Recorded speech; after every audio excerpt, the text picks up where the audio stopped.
Santé, santé mentale, bien-être émotionnel et histoires humaines. Les mots comptaient, un podcast où l'on soigne tout simplement ce que l'on tait. Bonjour chers tous, chers auditeurs de la Radio Jenna. Je suis Délivrance T et comme toujours, c'est pour moi un plaisir de vous souhaiter la bienvenue dans ce nouveau numéro du podcast Les mots comptaient, le podcast où l'on soigne ce qu'on tait, ces choses douloureuses qu'on a l'habitude de passer sous silence. Aujourd'hui, je vous propose une discussion autour d'un sujet qui est plutôt banalisé de nos jours. Il s'agit du sujet de la fatigue. Mais pas juste une fatigue physique qu'on ressent à la fin d'une longue et belle journée où l'on s'est dépensé, mais de fatigue mentale. On dit tous « je suis fatigué » et on l'est réellement. Mais que se passe-t-il quand cette phrase devient une constante, un bruit de fond dans la tête?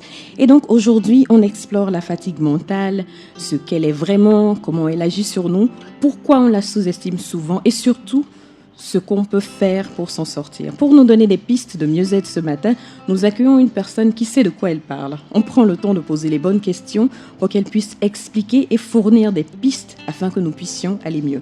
Alors mettez-vous à votre aise et restez avec nous pour la suite alors que nous accueillons ensemble notre invité du jour. Bonjour docteur, pouvez-vous vous présenter à nos auditeurs s'il vous plaît? Merci beaucoup. Moi je suis docteur Salifou Rossama. Et s'il faut encore ajouter le prénom. Si vous voulez.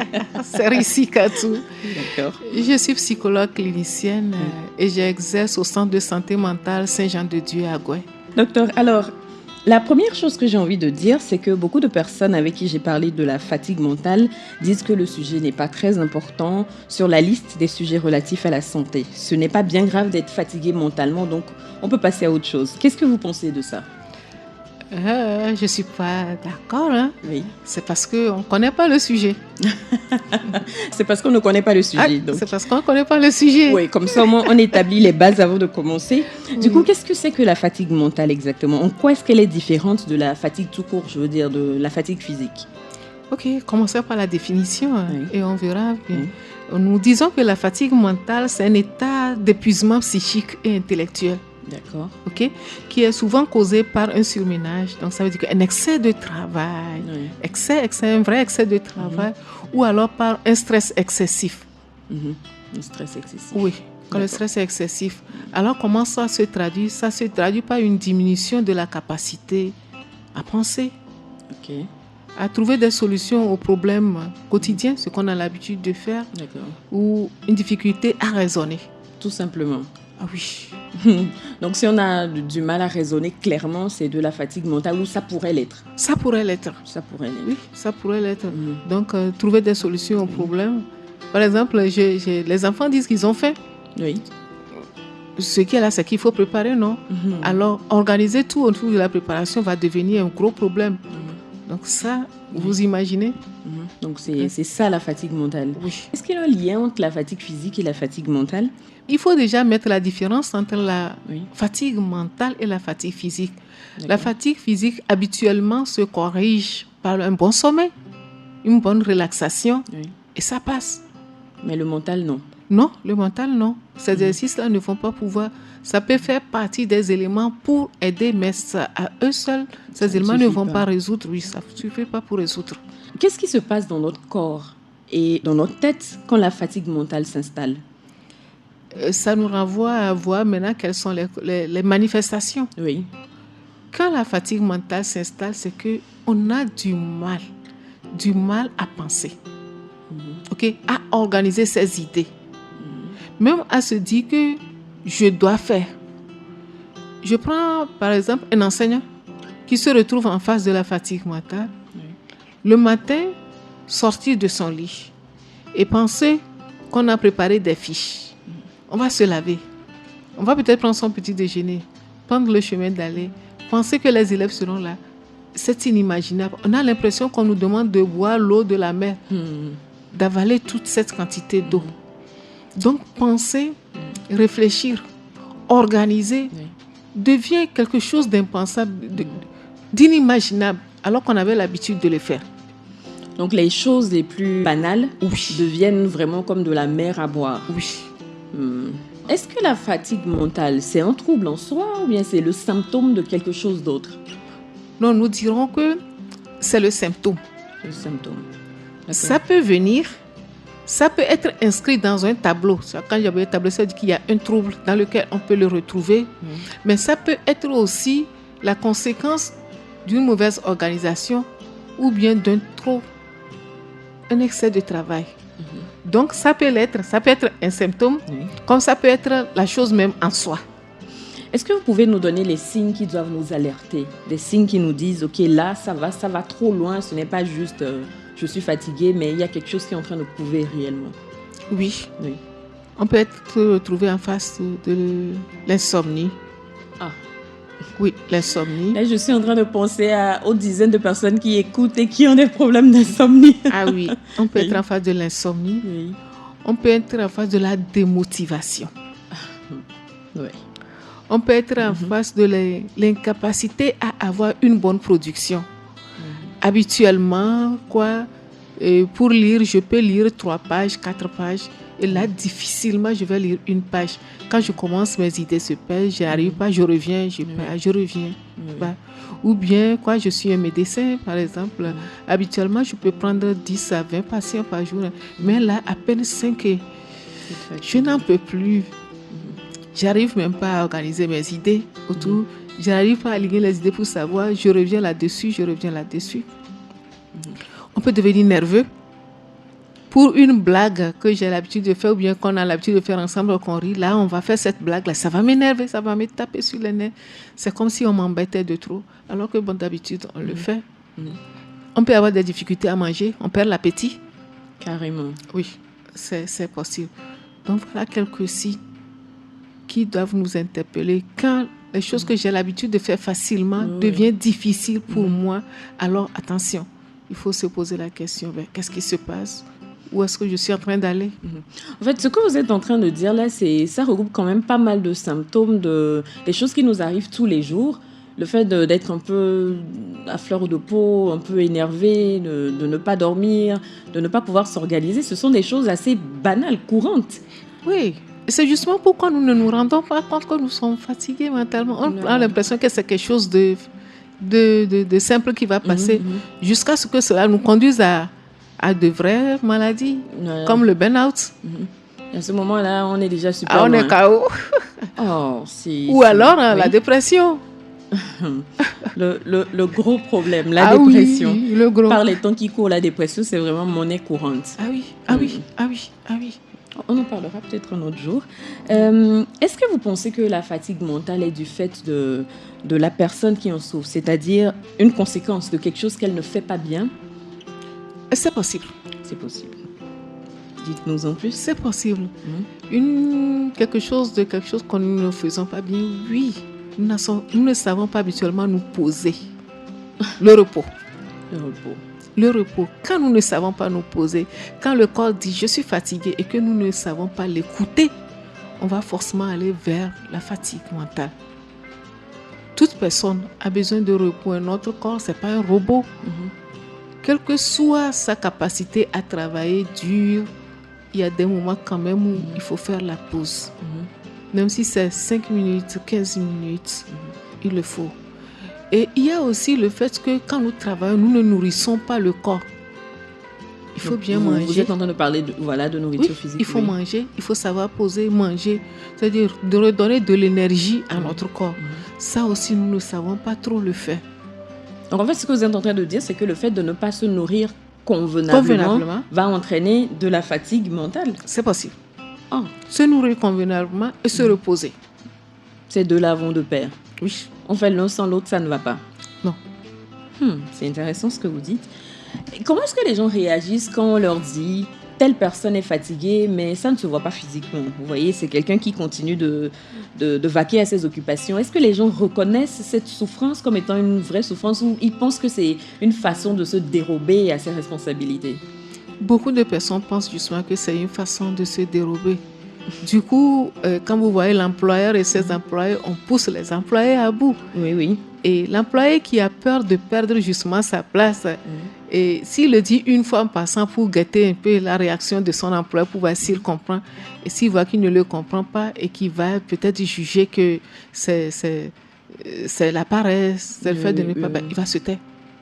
Et il va aller au-delà de ses propres limites il va pour garder son emploi. Pour garder son emploi, pour prouver qu'il peut mieux faire, il peut faire plus pour garder sa place, il va le faire. Et dans la sphère privée, quand on est fatigué, je veux dire, une mère au foyer, par exemple, elle peut être fatiguée mentalement. Comment est-ce que le compagnon réagit, ou bien la famille proche, quand on lui dit elle est fatiguée, mais bon, quelque part, elle est toujours debout, elle va de l'avant. Comment est-ce qu'ils réagissent? Oui, on ne comprend pas. Et si c'est la belle famille, on dirait quoi? C'est une grande paresseuse. Elle ne veut rien faire. Nous, on a fait plus que ça. Oui. On se dit, nos grands-parents, ils allaient au champ. Avec une longue grossesse devant ça, on va au champ. Il y en a même qui ont accouché au champ. Mais sans se poser la question, qu'est-ce que nous avons la même capacité? Oui, tout à fait. Là, ça rejoint la deuxième question, où est-ce que c'est le propre? Oui, il y a des gens qui constitutionnellement ont une prédisposition, une vulnérabilité. Oui. Pour la fatigue? Oui, une vulnérabilité, un peu seulement, et on peut être fatigué. Oui. Et il y en a, c'est à la suite d'une maladie donnée.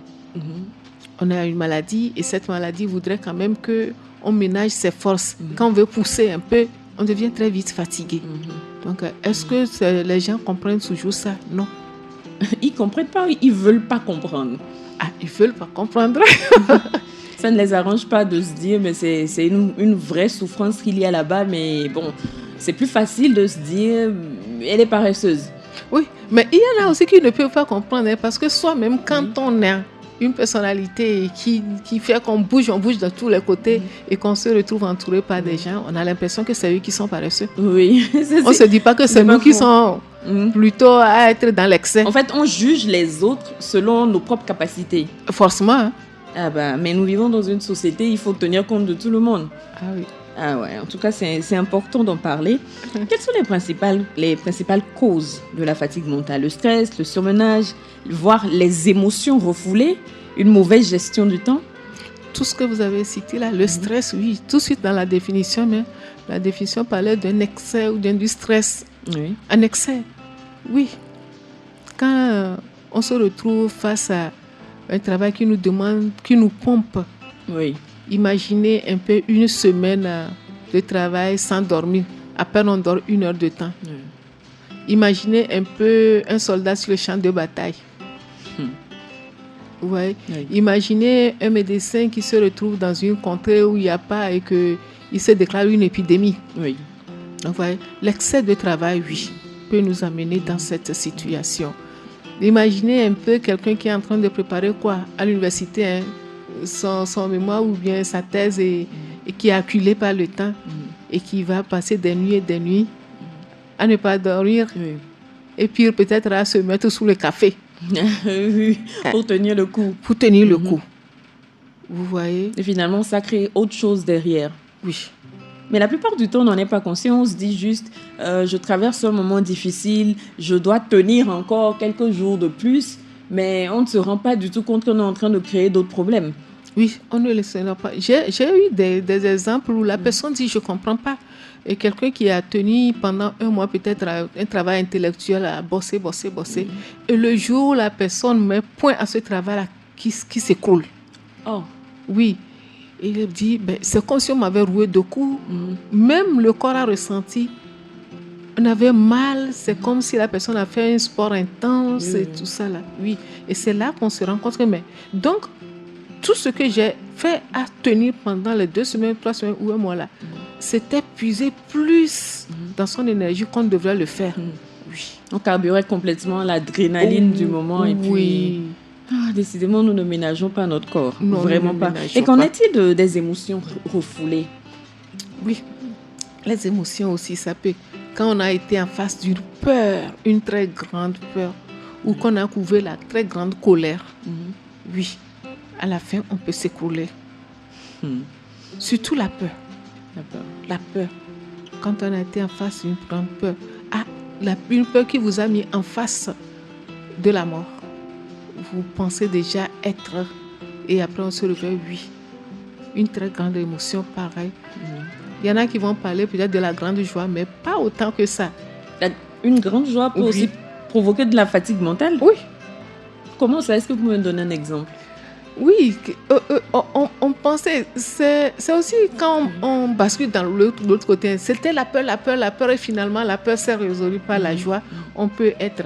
Mais là encore, la peur vient soutenir cette joie-là. Donc du coup, on ne va pas voir en avant-plan la joie, mais c'est ce qui a soutenu la peur. Ce qui est, on va dire, sous-jacent. Sous-jacent, cette joie-là. Mais c'est surtout plus la peur et la colère qui peuvent plus déboucher. Oui, la colère. Vous savez, quand vous étiez en train d'expliquer un peu comment ça se manifeste, et vous étiez en train de parler de comment les pensées sont dispersées et tout ça, parfois on a cette impression que nos pensées sont comme un chien qui court. On essaie de lui mettre la laisse, mais le chien continue de galoper et on n'arrive pas à lui mettre la laisse. Et c'est ça, en fait, la fatigue. Quand on a traversé des gros moments de colère intense, surtout quand la colère est répétitive sur une longue période, on est complètement cassé.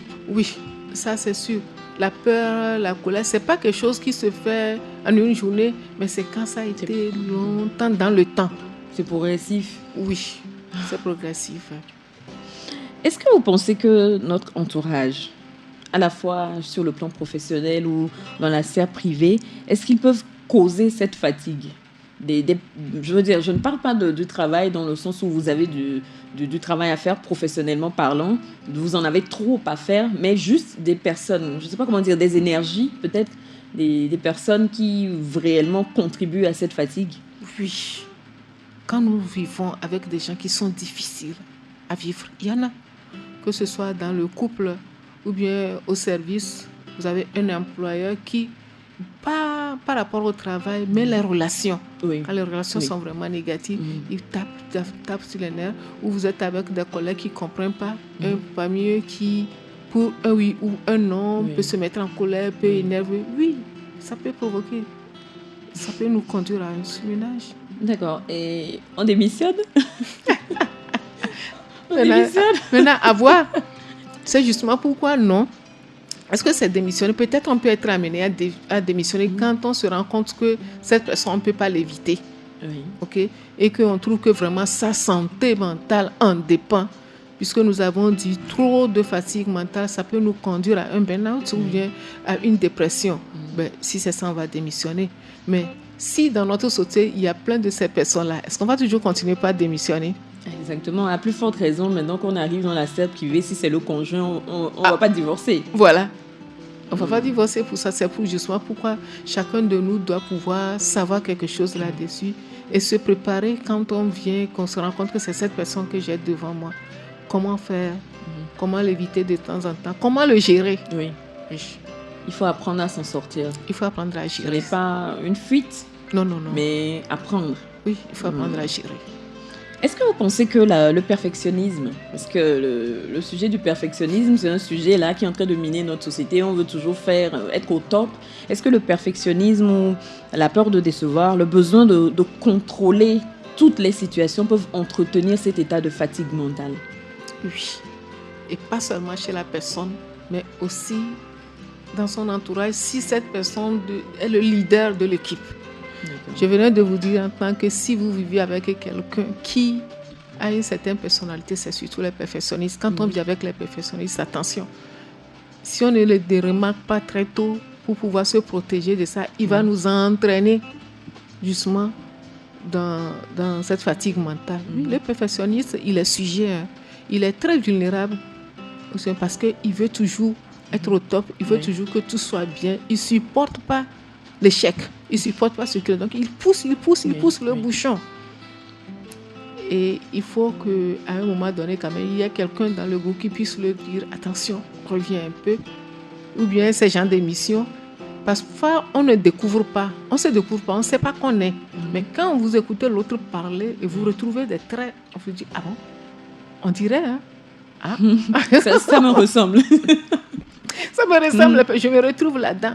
Donc, du coup, ça permet justement à ces personnes-là de se regarder dans le miroir, de comprendre que ce qu'on vient de dire, en fait, ce n'est pas forcément une qualité, D'être perfectionniste? Oui, c'est pas forcément une qualité. Et ça peut virer vers le défaut. Et alors, si on peut recadrer, ça serait une qualité. Oui. Okay? Donc, c'est dans l'excès, on n'est plus dans la qualité, on tombe dans le défaut. Mais si on peut recadrer, de temps en temps s'interpeller, se dire, ah non, il faut diminuer un peu la vitesse. Alors oui, on peut. Vous savez, il y a beaucoup de gens qui pensent que le fait de ne pas viser la perfection en soi, c'est un problème. Parce que notre idéal, c'est d'atteindre la perfection dans tout ce qu'on fait. Et ce genre de personnes-là, peu importe ce qu'on dit, ces personnes n'arrivent pas à freiner. Parce que c'est vraiment un échec pour ces personnes-là. Et du coup, elles vont se retrouver en état de fatigue mentale et débarquer en consultation chez vous. Et du coup, là, vous leur apprenez à se poser quand des personnes comme ça arrivent. Il faut que la personne comprenne d'abord qu'il y a une différence entre l'excellence et la perfection. Oui. Nous courons vers la perfection parce que nous mettons ça comme le degré le plus haut pour que ça nous tire vers le haut. Oui. Mais le bon, c'est l'excellence. Il y a une différence. Oui, parce que c'est en nuance. Oui, quand on court vers le perfectionnisme, c'est qu'on cherche les petits détails. On court vers les petits détails et on oublie le gros. Finalement, même, on n'atteint pas cette perfection-là. On laisse passer ce qui est important pour s'occuper de ce qui ne l'est pas. Donc, en fait, on essaye d'atteindre un certain niveau, mais nos propres actions, finalement, nous empêchent d'atteindre ce à quoi nous prétendons. Oui. Pourquoi est-ce que nous avons tant de mal à écouter les signaux qui nous disent « Là, tu vas trop loin, il faut freiner ». Pourquoi nous avons du mal à affronter le fait que la fatigue mentale est en train la fatigue que nous ressentons est en train de cacher autre chose? Pourquoi nous avons tant de mal à juste souffler? Quand ce n'est pas la personne dont nous venons de parler, le perfectionniste, quand ce n'est pas lui, c'est qu'il y a forcément une raison. Il y a d'abord la concurrence. Oui, on veut faire mieux que l'autre. Il y a la concurrence. Et cette concurrence aussi se justifie quand nous sommes sur un marché où il n'y a pas de poste, il n'y a pas de travail. Et moi, j'ai trouvé, alors je vais montrer, je vais prouver à mon employeur que je suis le meilleur. Oui. Alors je pousse, jusqu'à craquer. Il y a aussi parfois que c'est l'employeur qui met la pression. Regardez un peu, quand nous allons chercher du travail, qu'est-ce qu'on dit? Être capable de travailler sous stress. J'ai jamais compris cette histoire-là. Moi, quand je suis sous stress, je ne fonctionne pas. On le dit toujours. Oui, c'est vrai. Être capable de travailler. C'est quoi on appelle stress?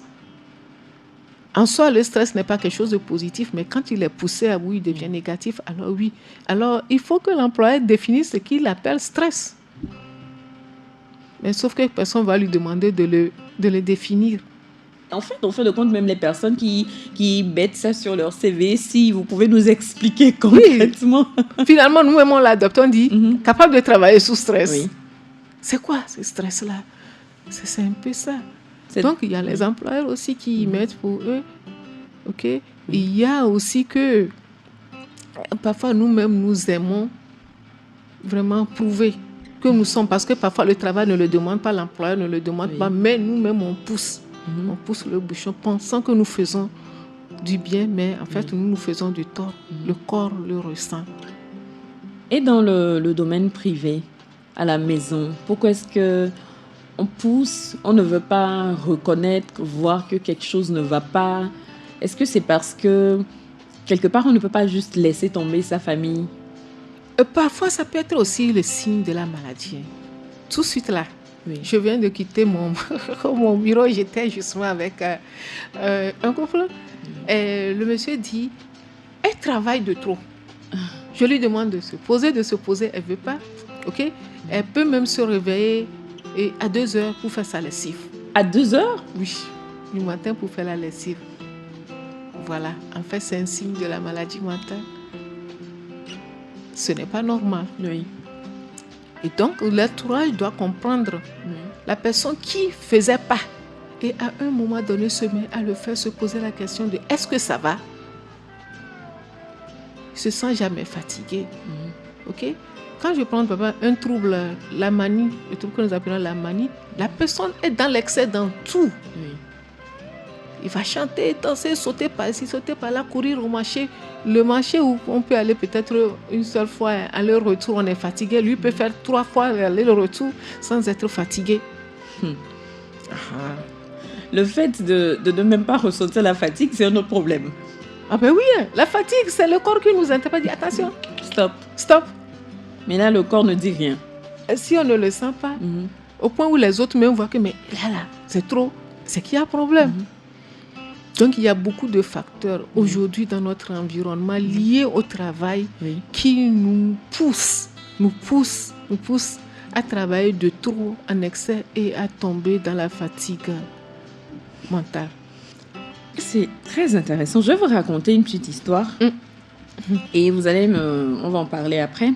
Alors, c'est l'histoire d'une jeune femme dans la trentaine qui raconte qu'elle se réveille souvent la nuit, même s'il est 2 heures, elle se réveille, pas d'alarme, il n'y a pas de bruit. Elle se réveille juste d'un sommeil profond. Mais déjà, tout ce à quoi elle peut penser, c'est « je suis fatiguée ». Elle se rendort mal, elle se réveille avec l'aube et le matin, elle va boire du café. Et souvent à la cuisine, elle va dire à son mari « je suis fatiguée ». Et lui, il lui répond « tu dis ça tous les matins ». Donc, elle n'insiste pas, mais en réalité, ce n'est pas seulement le matin. C'est toute la journée, qu'elle soit en réunion, au volant, devant l'écran ou même en plein milieu de discussions importantes, elle est tout le temps fatiguée. Elle se surprend à penser « je suis fatiguée » comme on cligne des yeux, machinalement, sans même y penser. Donc, les gens lui disent « tu devrais dormir plus, tu devrais faire du sport, tu peux prendre des vitamines ». Et elle sourit. Elle se dit « j'ai essayé toutes ces choses et ça n'a pas changé grand-chose ». Donc, il lui a fallu du temps, beaucoup de temps, de ce qu'elle en dit, pour qu'elle comprenne que cette fatigue, ce n'était pas juste une fatigue mentale, mais c'est son corps qui demandait, ce n'était pas juste son corps qui demandait du repos, mais c'était autre chose. C'était une sorte de saturation, une tension mentale permanente, trop de « il faut », trop de « je dois », trop de « fait semblant » et pas assez de pause. Mais comme elle parvenait à se lever tous les matins, elle allait travailler, elle riait plutôt facilement, elle jouait à la fofolle de temps à autre. Tout le monde pensait que ça va passer. Tout le monde est fatigué, comme les gens disent. Alors pendant longtemps, elle a juste pensé qu'elle n'était pas assez résistante. Jusqu'au jour où elle a compris que ce « je suis fatiguée », ça voudrait dire j'ai besoin de souffler, j'ai besoin de ralentir, j'ai besoin de ne plus tenir à bout de bras une vie qui m'épuise intérieurement. Je suis fatiguée voulait dire je suis en lambeaux, mais je force ces lambeaux à continuer malgré tout. Et là, tout doucement, elle a commencé à vouloir se reposer, mais la vie ne le lui permettait pas. Ceux qui l'entouraient ne le lui permettaient pas. Et le pire, c'est qu'elle-même, elle ne s'autorisait pas réellement à freiner. Alors voilà l'histoire de la femme et on entend souvent cette phrase où on dit tout le monde est fatigué. Est-ce que cette culture de faire plus n'invisibilise pas le problème de la fatigue mentale? Ça rend limite la fatigue mentale honteuse. On ne veut pas en parler. Est-ce que c'est ce qui arrive dans les faits? Oui, la plupart du temps, oui. Vous voyez qu'elle-même, elle ne comprend pas. Elle-même, elle ne prend pas le temps de se poser la question. Mais c'est quoi ça? Elle se dit juste, bon, ça va passer. Oui. Non, c'est juste que je suis fatiguée. Si je fais ci, ça va aller. Si je fais ça. Mais de temps en temps, de jour en jour, elle se rend compte que ça ne passe pas. Et elle trouve même des remèdes, prendre le café le matin pour se donner un peu le tonus pour tenir. Mais ça ne tient pas. Mais si elle-même déjà, elle ne se rend pas compte, elle n'accepte pas que ce n'est pas le genre de fatigue qu'on doit avoir. Comment on comprend, nous allons... Les autres, l'entourage. L'entourage, comment on va incriminer l'entourage qui ne comprend pas. C'est justement ça. Parfois à l'hôpital même, vous voyez une personne qui est fatiguée, vous demandez à aller vous reposer.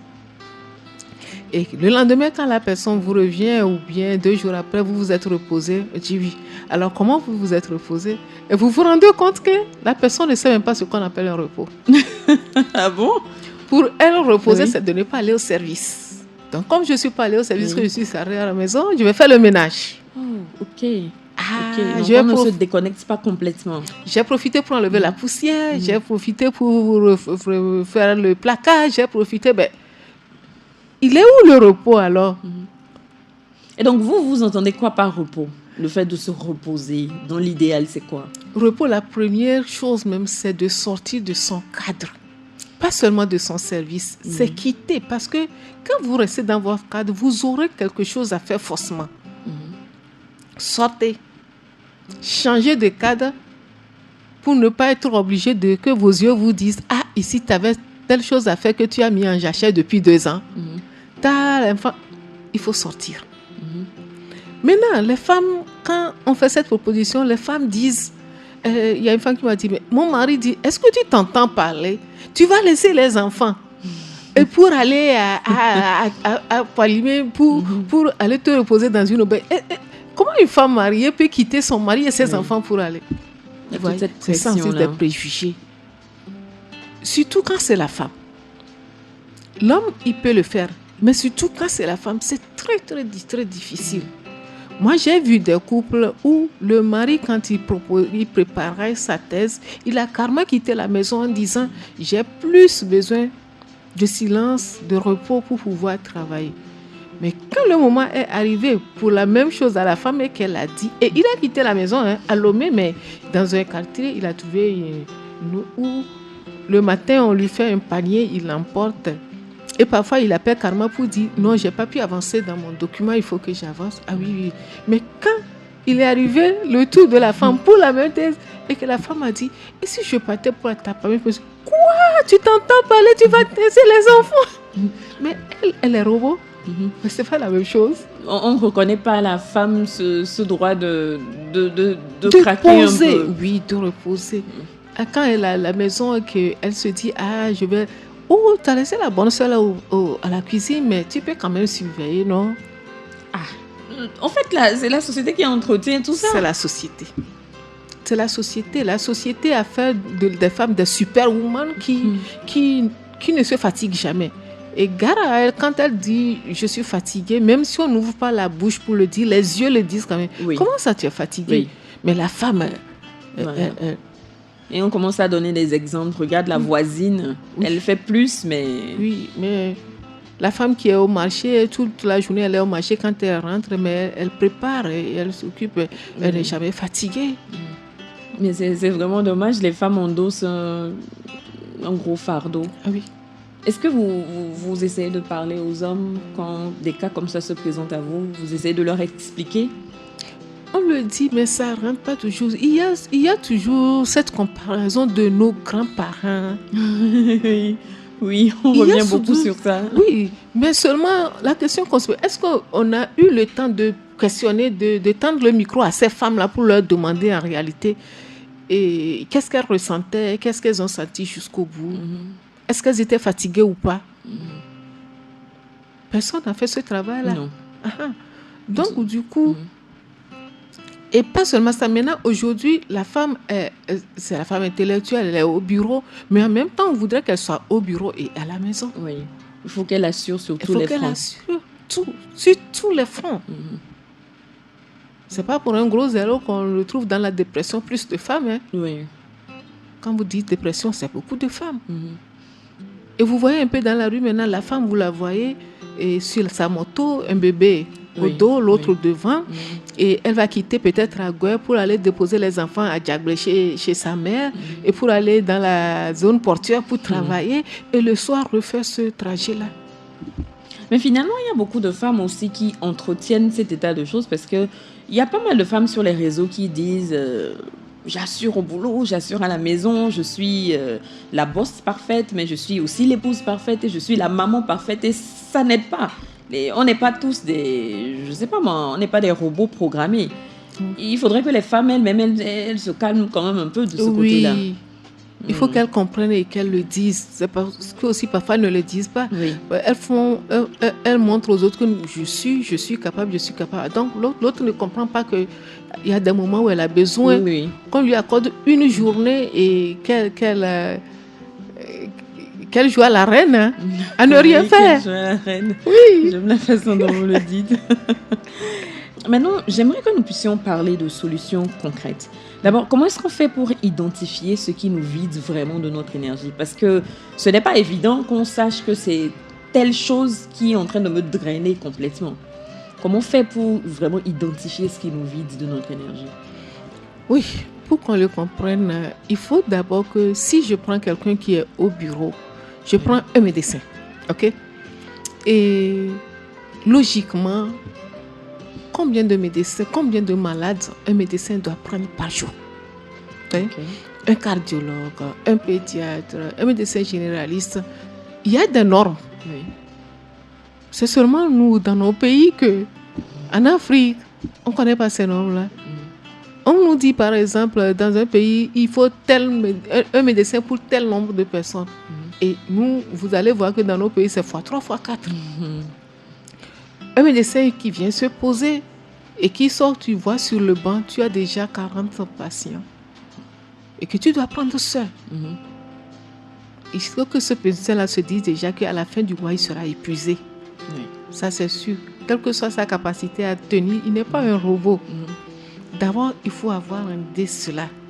Et quand on l'a, on sait qu'au bout d'une semaine, 2 semaines, j'ai-tu déjà entamé, tu es en train d'entamer l'énergie que je dois avoir en réserve. J'ai commencé par toucher ça.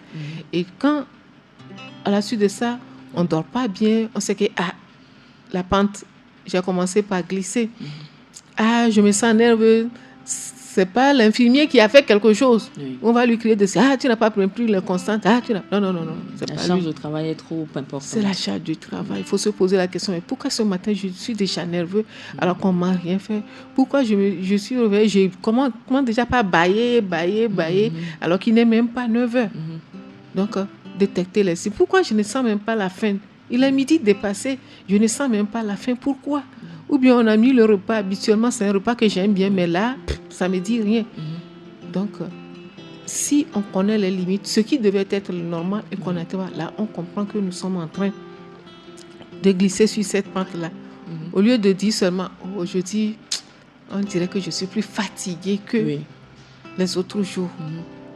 Aujourd'hui, oui, demain, le lendemain, mais on ne se dit pas, mais ça dure dans le temps. Est-ce que quelque part... Et surtout nous qui sommes dans la santé, là, on ne perçoit même pas.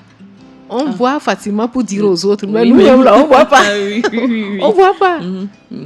Maintenant, qu'en est-il des personnes lambda, des personnes dans leur maison, qui, peut-être des femmes ou même des hommes, peu importe, mais des gens qui sont fatigués, ils ont cette fatigue mentale chronique, mais ils n'arrivent pas réellement à savoir ce qui cause cette fatigue.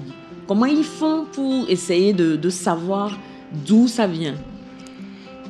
Et parfois, ce sont des gens qui sont dans l'automédication. J'ai vu des femmes comme ça. Et le soir, la personne se dit, pour empêcher son corps de repos, elle dit, bon, pour ne pas avoir la fatigue, on a déjà des médicaments qu'on prend. D'accord. Donc, c'est masquer le problème. C'est passer à côté. Maintenant, il y en a qui se disent, c'est normal. D'être fatigué. Oui, c'est normal d'être fatigué parce que nous le disons toujours que la vie aujourd'hui, ce n'est plus comme avant. Il faut courir. Puisque ça, on n'a même pas l'argent. Joindre les deux bouts, c'est difficile. Donc, on quitte ce boulot, on rentre ici. Il faut prendre les gens qui font Z. Ils quittent le travail, ils continuent pour rentrer à 22h, 23h. Il est fatigué, oui, il le sait, il a tous les symptômes. Mais il se dit, mais qu'est-ce que je peux faire? Je suis obligé. Donc, dans le fait de je suis obligé, on rend normal cette fatigue. Et donc, du coup, même si les signes sont là, on dit, on ne peut rien faire. Il faut le faire. Donc, en fait, quelque part, le fait de trouver le problème qui est en train de nous drainer de notre énergie, c'est aussi être à l'écoute de soi-même. Oui, normalement. Mais comme la solution, la solution adéquate n'est pas là, on ferme les yeux, on se dit, je n'y peux rien. Je n'y peux rien jusqu'à ce qu'on s'écroule complètement pour dire, il fallait. Mais est-ce qu'il peut y arriver des situations où on n'arrive pas du tout? Ce n'est pas parce qu'on ne fait pas attention à soi-même, mais c'est juste qu'on fait attention, mais on n'arrive pas à définir clairement d'où vient la situation qui nous draine de notre énergie. Est-ce que ça arrive? Oui, c'est ce que la jeune dame là nous disait jusqu'à ce qu'elle ne puisse plus vivre. Oui. Ça peut arriver. Et maintenant, n'oubliez pas un peu, nous, quand on ne comprend pas ce qui nous arrive, qu'est-ce qu'on dit? Il y a le sorcier qui est à côté. C'est de trouver des causes mystico-religieuses. C'est d'aller chercher la réponse dans la prière. Et là, ça masque complètement la réalité. C'est de trouver que c'est à côté le sorcier. Puisque comme on ne trouve pas d'explication, on dit, je n'ai rien. Je suis allée à l'hôpital même, parfois on m'a dit, il n'y a pas de problème, mais je ne comprends pas cette fatigue-là. C'est spirituel. C'est la solution facile, on va dire. La solution facile. Et ça encore, ça vient masquer la réalité. C'est spirituel, c'est spirituel. Dites, quand quelqu'un vient vous voir et que vous diagnostiquez que cette personne elle souffre de fatigue mentale et tout, comment est-ce que vous procédez pour aider cette personne à s'en sortir? Si on a besoin, parce que le médecin doit aussi intervenir, faire son tour de la question. Et nous en sommes déjà où? Est-ce qu'on est déjà dans un burn-out? Est-ce qu'on est déjà dans la dépression? Est-ce que vous pouvez brosser vite fait ce que c'est que le burn-out pour des personnes qui ne savent peut-être pas ce que c'est? Le burn-out, c'est quand nous avons travaillé de trop et que notre corps a craqué. D'accord. Et ça va se manifester par pratiquement la même chose. L'insomnie. L'anorexie, c'est l'incapacité à manger. La nervosité. On ne peut plus faire même le travail quotidien, ce qu'on faisait d'habitude, on ne peut plus le faire. Et c'est la démotivation totale. Ou ce n'est pas la démotivation, mais je travaille, mais la production n'est plus la même. Ok? Je prends mes patients et je suis enseignant, mais la journée, je ne suis pas capable de me tenir devant les élèves. De temps en temps, il faut que je m'assieds. Ou bien c'est plein de somatisations. Ici, aujourd'hui, c'est la migraine. Demain, c'est le maux de tête. C'est la palpitation. Et on fait des analyses à longueur de journée. On trouve pratiquement rien. Et là, je suis complètement épuisée. D'accord. Donc, c'est la fatigue mentale, l'épuisement mental encore plus poussé. Maintenant, voilà, on est fatigué, on est épuisé. On a identifié le fait que, voilà, je suis à bout. Je suis complètement à bout. Qu'est-ce qu'on peut faire à notre niveau, avant même d'arriver dans votre cabinet? Des astuces, des façons de se poser, de lâcher prise. Comment est-ce qu'on procède concrètement? La première chose, c'est de comprendre que nous avons le droit d'être épuisés. Parce que chez certaines personnes, c'est la honte. Cette femme-là qui est épuisée et qui ne peut plus prendre soin de son bébé, qui n'est plus capable de se lever le matin, de mettre l'eau à chauffer, de laver le bébé, elle a honte. Elle se dit, mais qu'est-ce qui m'arrive? Comment est-ce que je ne peux pas? Non, c'est de comprendre d'abord que nous avons le droit d'être épuisés parce qu'on en a fait beaucoup. Et c'est ne pas forcément écouter l'entourage qui trouve que, mais qu'est-ce que tu as fait d'extraordinaire? C'est ce que toutes les femmes font d'habitude. Non, toutes les femmes ne sont pas les mêmes. Nous n'avons pas les mêmes réalités. Ok? Donc, je suis épuisée. Et quand je suis épuisée, ça veut dire quoi? La première chose qu'on comprend, c'est qu'il faut lâcher prise. Il faut tout laisser tomber. Il faut accepter que je ne peux pas préparer à midi, que quelqu'un d'autre va le faire. Il faut comprendre que je ne peux pas prendre soin de mes enfants. Je ne peux pas aller laver mes habits à l'école. Il faut demander de l'aide. Maintenant, est-ce que mon entourage comprend? La personne à qui je vais demander, est-ce qu'il comprend? Si je n'ai pas une domestique, ça veut dire qu'au moins si c'est pour 1 mois ou 2 mois, il faut aller chercher. Il faut aller chercher. Peut-être que je n'ai pas de l'argent, mais il faut d'abord commencer par demander. Peut-être que c'est à l'église que je vais aller discuter avec le pasteur, les Hamidada là. Quelqu'un peut venir faire ce travail avec moi. Maintenant, si je suis capable de sortir de mon environnement, de quitter, il faut quitter. Il faut quitter et aller dans un milieu où on va prendre soin de moi. Ça veut dire, ce n'est pas à moi de chercher ce qu'il faut manger. Ce n'est pas à moi de chercher que c'est quelqu'un d'autre qui va s'en occuper. Donc le matin, quand je me réveille, c'est penser à qui va m'amener à manger. Et je vais faire quoi? Je vais seulement vaquer à une occupation qui n'est pas primordiale. Je vais aller faire la promenade. Okay? Je vais rester à contempler les gens toute la journée, à ne rien faire. Et peut-être, s'il y a les moyens, il faut qu'on puisse me masser. Quand dit la relaxation, tout ça, c'est que quelqu'un prenne soin de moi, comme moi aussi j'ai pris soin des autres jusqu'à être épuisé. Il faut que j'accepte de laisser mon corps aux autres, que quelqu'un s'occupe de ma vie. Comment est-ce qu'on fait si on ne peut même pas s'offrir le luxe, je mets luxe entre guillemets, de simplement sortir de son cadre? J'ai dit que je suis obligée de rester dans mon cadre. Et pourtant de guérir. Oui, c'est là où j'ai dit, il faut demander de l'aide. Et s'il n'y a personne? Parce que ça arrive. Il y a des femmes qui n'ont... Enfin, des femmes ou des hommes, peu importe. Des personnes vers qui se tourner pour demander de l'aide. C'est vrai. Vous avez parfaitement raison. Il n'y en a pas, mais c'est ce qu'il faut. C'est pourquoi peut-être nous devons nous réorganiser maintenant. Nous sommes dans les églises, nous sommes dans les associations. Mais ces associations-là, c'est quoi leur objectif? Il faut qu'on commence par inclure de ces situations-là dedans. Il faut qu'on commence par inclure. Et que quand l'autre a besoin, le besoin, ce n'est pas seulement matériel. C'est aussi s'occuper, c'est écouter l'autre dire je ne peux pas m'organiser, je ne peux pas m'occuper de mes enfants aujourd'hui. Nous avons cette situation avec les mamans, les parents qui ont des enfants autistes. Si vous voulez voir comment une femme, un homme s'épuise là, il faut aller voir les parents des enfants qui ont l'autisme. L'une des solutions qu'on propose, c'est d'avoir des cadres où un jour on dit à la maman, amène ton enfant, on va s'en occuper toute la journée, va dormir, va faire du footing, va au marché, va te promener, même si tu n'as même pas de l'argent pour acheter, va juste regarder les gens, va t'asseoir à la plage pour regarder les gens tirer le filet, les poissons. Ça veut dire tout simplement, va souffler. Oublie un peu ton enfant, oublie ta famille, pense à toi, rien qu'à toi. Essaie d'être égoïste. Oui. Donc ça veut dire que si nous n'avons pas ces cadres-là, et nous n'en avons pas, il faut les créer. C'est important. Nous-mêmes, les individus, il faut trouver un moyen. Oui. Dans la famille, on peut le faire. Ça ne demande pas qu'on ait des millions. Dans nos familles, là, soyons prêts à voler au secours d'une maman qui nous appelle, qui nous dit « J'en ai assez aujourd'hui, je n'en peux pas. Viens prendre soin de ma maison pour que je sorte pour marcher. » Oui. Donc il faut s'organiser dans la société pour pouvoir accompagner cette fatigue. Et encore, il faudrait la reconnaître d'abord et ensuite s'organiser. Parce que c'est en fait le seul moyen. C'est le seul moyen. Parce qu'au niveau des médecins, quelles sont les thérapies que vous proposez? Est-ce que c'est juste guider les personnes pour qu'elles puissent prendre en charge cette fatigue? Ou bien vous proposez des techniques plus poussées? Enfin, vous ne pouvez pas nous en parler dans les détails, mais est-ce que vous avez des thérapies? Oui, je suis sûre que les médecins, ils ont quelque chose à donner selon le degré de la fatigue. Parce que quand c'est de trop, il faut booster, il faut relever. Ils auront des produits sincèrement. Il y a des choses à mettre. Mais nous, en tant que psychologue, on va proposer la relaxation. Dans la relaxation, c'est des thérapies à faire. Mais il faut aussi le massage.